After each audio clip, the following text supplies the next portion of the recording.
हरिओम. आत्माराम त्यागनिरूपण. बऱ्याच जणांना प्रश्न पडला की हा असा आधेमध्येच तुम्ही आत्माराम ग्रंथ का सुरू केला. तर अशा सगळ्यांसाठी आज सांगू इच्छिते की समर्थांच्या पावनभूमीची महती, शक्ती आणि भक्तीची प्रचिती देणारं स्थळ श्री क्षेत्र जाम समर्थ. इथे श्री रामदास स्वामींचं हे जन्मस्थळ.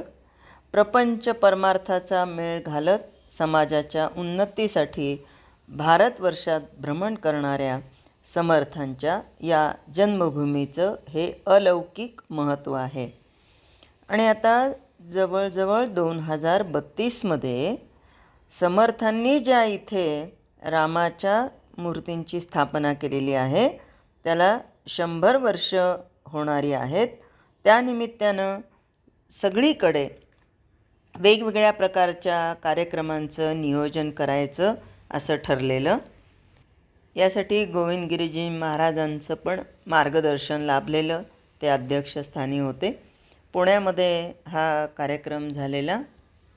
कमिन्स कॉलेजच्या हॉलमध्ये समर्थांचा जय जयकार करत करत या 2032पर्यंत समर्थ कार्यामध्ये मी काही ना काहीतरी कार्य करणार, फुल न फुलाची पाकळी म्हणून माझ्याकडनं हातभार लागणार, हा विडा मनातल्या मनात उचलला होता.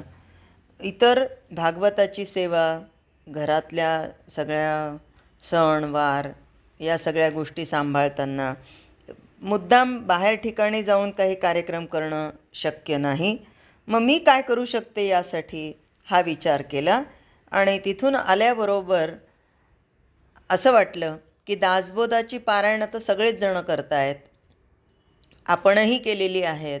पण याच्या पुढे किंवा ते करून मला काय मिळालं किंवा याच्या पुढे जाऊन मला काय करायचं आहे हे उत्तर मिळण्यासाठी म्हणून आपोआप हा आत्माराम हातामध्ये आल्या गेला. अर्थात ही सुद्धा सद्गुरूंचीच कृपा.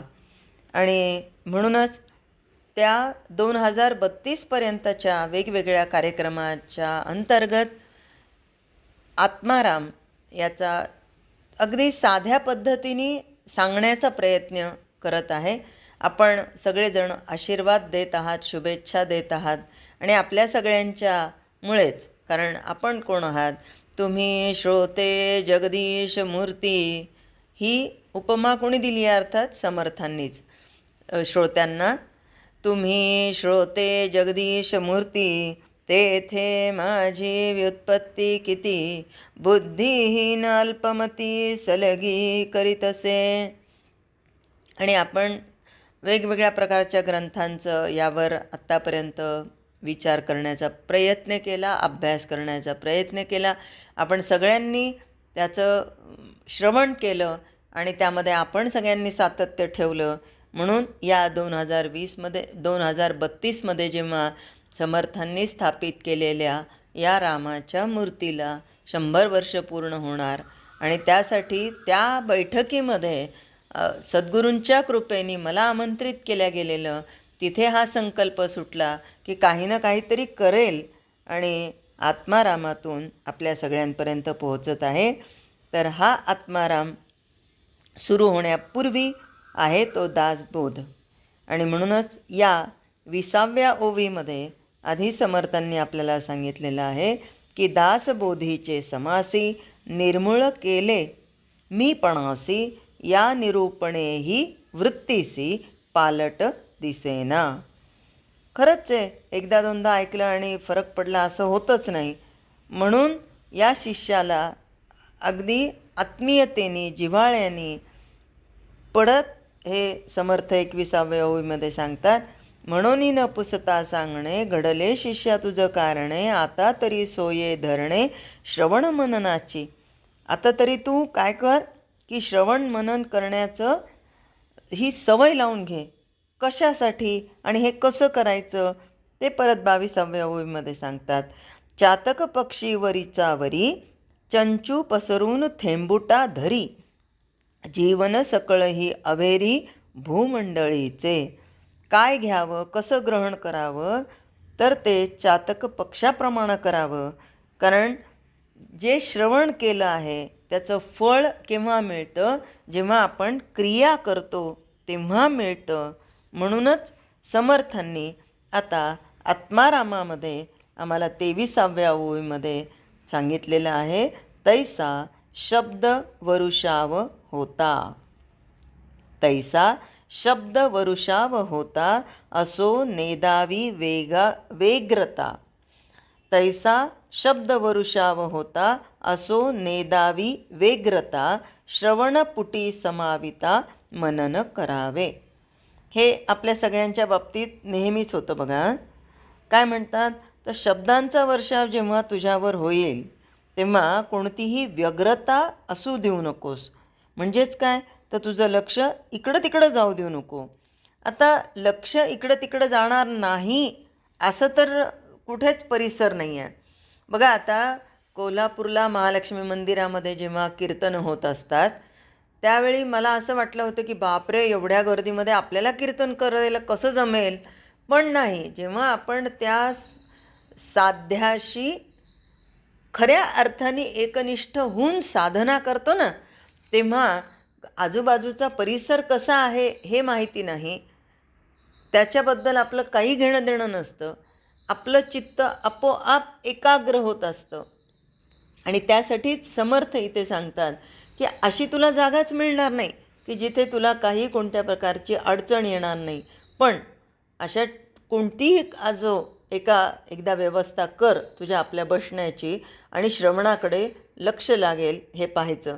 नाहीतर काय होतं, कोणी शिंकला, कोणी खोकल्ला, कोणाचा मुलगा पडला, कोणी उठला, अरे अरे अरे अरे थोडं जरी इकडं तिकडं कुणाची हालचाल झाली की आमचं बस त्या वक्त्याकडचं लक्ष जातं, निघूनच जातं. आणि जो इकडं तिकडे काय करतो आहे त्याच्याकडे मात्र दृष्टी ओढली जाते.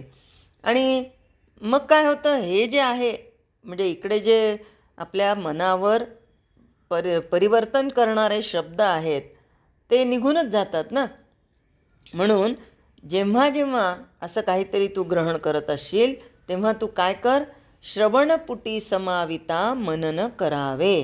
म्हणजे कानावर ते शब्द पडल्याबरोबर, ऐकू आल्याबरोबर, शब्द नेमका समजल्याबरोबर त्या शब्दांचं मनन करावं. ऐकता ऐकताच मनन करायला सुरुवात करावी. माझ्या बाबतीत असं घडलं तर मी या परिस्थितीत यापूर्वी कसा वागलो होतो, आता हे मला ज्ञान दिल्या गेलं, तर मग आता याच्यानंतर मी कसा वागायला पाहिजे, आपलं आतल्या आत लगेच विचार सुरू झाले गेले पाहिजे. नाहीतर व्यासपीठावर बसून सांगणारा 1.5 2 3 तास घसा खरडून सांगतो ते कुणाच्या लक्षातच येत नाही.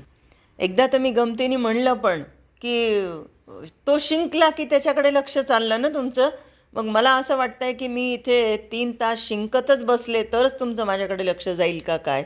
आणि खरंच आहे, असंही होऊ शकतं. शिंकला की लगेच लक्ष जातं, जो सांगतोय त्याच्याकडे लक्ष जात नाही. म्हणूनच आम्हाला इथे आत्मज्ञान प्राप्त करून घ्यायचं आहे, ते आत्मारामातून. म्हणून समर्थ 23व्या ओवीमध्ये जागृत करतात, तैसा शब्द वरुषाव होता, असो नेदावी वेग्रता. श्रवणपुटी समाविता मनन करावे. आणि आज मला आनंद होतो आहे की प्रत्येक वेळेस भागवतामध्ये मी म्हणत असते, इकडे तिकडे नाही बघायचं, माझ्याकडे लक्ष द्या, माझ्याकडे लक्ष द्या. तर हे जे माझ्याकडे लक्ष द्या म्हणणं आहे ते माझ्याकडे म्हणजे देहाकडे नाही, तर त्या शब्दाकडे आहे. आणि हेच समर्थ आम्हाला सांगतायत की बाबा रे, हे जर तू करायला लागला तर तुझ्यामध्ये काय बदल होणार आहे ते आता उद्या आपण 24व्या ओवीतून ऐकूया. हरिओम. जय जय रघुवीर समर्थ.